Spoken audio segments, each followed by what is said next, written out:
Hello friends, this is the third lesson plan of introduction skill. Here I am introducing mass and weight to the student, and in this method I have used flashcards to introduce the mass and weight topic.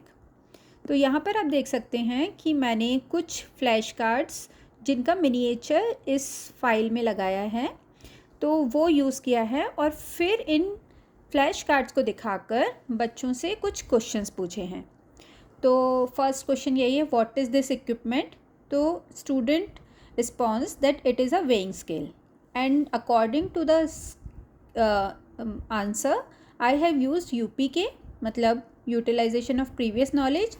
और क्योंकि हमने appropriate device यानी flash card का use किया है तो हमने यहाँ पर ये भी बता दिया है।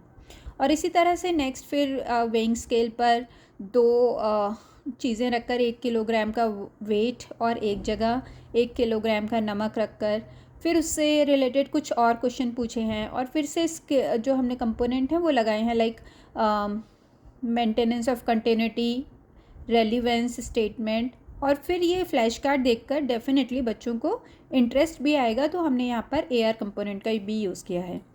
और फिर इसके बाद हमने यहाँ पर एक दूसरा फ्लैश कार्ड जिसमें कि स्प्रिंग बैलेंस दिखाया है अब, और उससे रिलेटेड फिर से कुछ क्वेश्चंस बच्चों से पूछे हैं। तो यहाँ पर क्वेश्चंस के अकॉर्डिंग और रिस्पांस के अकॉर्डिंग हमने यहाँ पर कुछ कंपोनेंट्स का यूज़ करते गए हैं। तो इस तरह से फिर वेइंग स्केल को हम मून पर ले जाकर फिर कुछ क्वेश्चन पूछ रहे हैं, तो हो सकता है कि कुछ क्वेश्चंस बच्चे आंसर कर पाएँ, और फिर अल्टीमेटली एक क्वेश्चन ऐसा आएगा लास्ट में जिसका आंसर नहीं कर पाएंगे बच्चे, और वहीं पर हम अपना टॉपिक डिक्लेयर करेंगे। और ये फिर हम बता देंगे कि टॉपिक डिक्लेरेशन यानी कि TD। और बस उसके बाद हमें अपना सेल्फ ऑब्जर्वेशन टेबल बनाना है और फिर सिग्नेचर टेबल। Thank you.